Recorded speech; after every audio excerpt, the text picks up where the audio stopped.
गुरु भक्ति योग।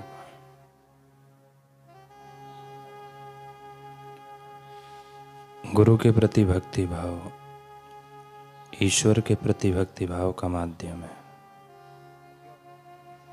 जैसे छोटे छोटे झरने एवं नदियाँ महान पवित्र नदी गंगा से मिल जाने के कारण खुद भी पवित्र होकर पूजे जाते हैं और अंतिम लक्ष्य समुद्र को प्राप्त होते हैं, उसी प्रकार सच्चा शिष्य गुरु के पवित्र चरणों का आश्रय लेकर तथा गुरु के साथ एक रूप बनकर शाश्वत सुख को प्राप्त होता है।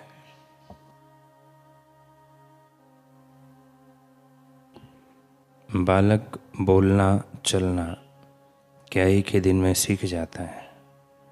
बोलना चलना सीखने के लिए बालक को माँ बाप के लंबे सहवास एवं योग्य निगरानी की आवश्यकता नहीं पड़ती ही है। इसी प्रकार सच्चे और ईमानदार शिष्य को गुरु के साथ लंबे समय तक रहना चाहिए और तन मन से सब सेवा करनी चाहिए। इस पूरे समय के दौरान सर्वोच्च विद्या सीखने के लिए हृदयपूर्वक ध्यान देना चाहिए और उसमें रस लेना चाहिए। इस प्रकार उसे परम ज्ञान प्राप्त होगा और किसी प्रकार से नहीं। सच्चे शिष्य को मोक्ष के लिए तीव्र आकांक्षा होनी चाहिए तथा संभव हो उतनी तमाम रीतियों से वह आकांक्षा प्रकट करनी चाहिए। तभी उसकी इच्छा की पूर्ति करने में गुरु उसे सहायभूत हो सकते हैं। इस आकांक्षा को प्रयत्न कह सकते हैं और गुरु की करुणा में सहाय को माता के वात्सल्यमयी कृपा कह सकते हैं। गुरु और ईश्वर दोनों एक ही हैं। काशी में कोस धर्म नामक एक ब्राह्मण पत्तले बेचकर अपना गुजारा करते थे। एक दिन जंगल में वटवृक्ष के पास उन्हें एक बालक रोता हुआ मिला और उसी समय आकाशवाणी हुई कि हे ब्राह्मण, यह बालक पूर्व जन्म का सिद्ध योगी है। आगे चलकर यह ब्रह्मज्ञानी महापुरुष होगा। इसका नाम वट सिद्ध नागनाथ रखना। ब्राह्मण उस बालक को घर ले आए। नागनाथ जब 8 साल के हुए तब एक दिन विश्वेश्वर भगवान के मंदिर के सामने अपने बाल मित्रों के साथ बाल भुट का खेल खेल रहे थे। श्री दत्तात्रेय जी बच्चों का वह खेल गुप्त रूप से देख रहे थे। उनको बड़ा आनंद आ रहा था। थोड़ी देर बाद वे बाल रूप में बच्चों के पास आकर कहने लगे कि मैं अतिथि हूँ, मुझे भी अपने साथ खेलने में शामिल कर कुछ भोजन परोसो। अन्य बच्चों ने मना किया, परंतु नागनाथ ने बाल दत्तात्रेय जी को बिठाया। मन ही मन षोडशोपचार से अतिथि पूजन किया और भोजन कराया।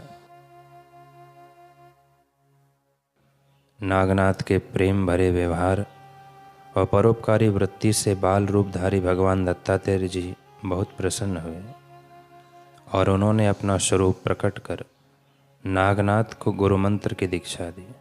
फिर आशीर्वाद देते हुए बोले, नागनाथ, मैं तुम्हें ऐसी सिद्धि प्रदान करता हूँ कि तुम जिस किसी भोज्य पदार्थ का नाम लोगे वह तुम्हें प्राप्त हो जाएगा, किंतु उस अन्न का उपयोग स्वयं नहीं करना। इस सिद्धि के प्रयोग से अब बच्चों को रोज अच्छा भोजन मिलने लगा। यह बात नागनाथ के पिताजी को पता चली। उनके पूछने पर नागनाथ ने सारी घटना कह सुनाई। वे बोले, बेटा, तू धन्य है। 12 साल तक उपासना करने पर भी जिन दत्तात्रेय जी का साकार दर्शन संभव नहीं हो पाता, वह तेरी करुणाशील परोपकारी वृत्ति के कारण तुझे अनायास ही सुलभ हो गया। संत तुलसीदास जी ने कहा है, धर्म ते विरति, अपने कर्तव्य धर्म का परोपकार का निष्ठापूर्वक अवलंबन लेने से जीवन में वैराग्य उत्पन्न होता है।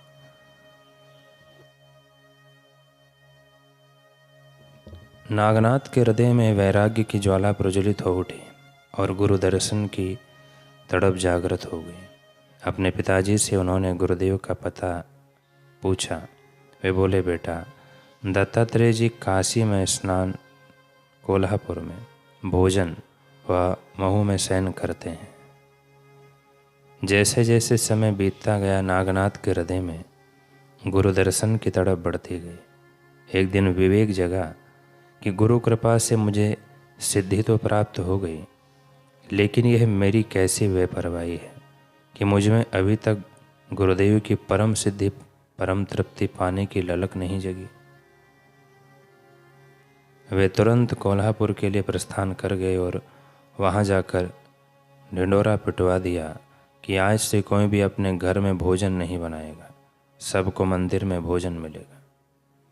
उन्हें विश्वास था दत्तात्रेय जी भी आएंगे, परंतु वे सिद्धि का अन्न ग्रहण नहीं करेंगे, तब मैं उन्हें पहचान जाऊंगा। इस प्रकार मुझे गुरुदेव के दर्शन हो जाएंगे। कई दिनों तक भंडारे में भोजन, वस्त्र, दक्षिणा बढ़ती रही, परंतु उन्हें गुरुदेव के दर्शन नहीं हुए। तब लोगों से पूछताछ करने पर उन्हें पता चला कि एक भिक्षुक सूखी भिक्षा लेकर जाता है। अगले दिन नागनाथ उन भिक्षुक की प्रतीक्षा करने लगे। जैसे ही उनका आगमन हुआ, नागनाथ ने अपने गुरुदेव को पहचान लिया और दौड़कर उनके श्री चरणों में लिपट गए। अश्रुओं से श्री चरणों का अभिषेक हो गया। गुरुदेव ने उन्हें उठाकर हृदय से लगा लिया और शिष्य की तड़प और समर्पण देख अत्यंत प्रसन्न हो ब्रह्म उपदेश दिया। आगे चलकर सदगुरु की आज्ञा अनुसार नागनाथ जी ने बद्रिका आश्रम में तपस्या की और वहीं उन्हें आत्म साक्षात्कार हुआ। ब्रह्मज्ञानी सदगुरु मिलने पर भी छोटी मोटी सांसारिक उपलब्धियों, पद प्रतिष्ठा, पदवियों और सिद्धियों को प्राप्त कर अपने को धन्य मानने वाले शिष्यों को धन्यवाद। पर धन्य धन्य है नागनाथ जी जैसे सच्चे शिष्य, जिनके हृदय में गुरुदेव के परम ज्ञान को, आत्म अनुभव को पाने की तड़प जग जाती है। उनको तो हमारे आपके प्रणाम है।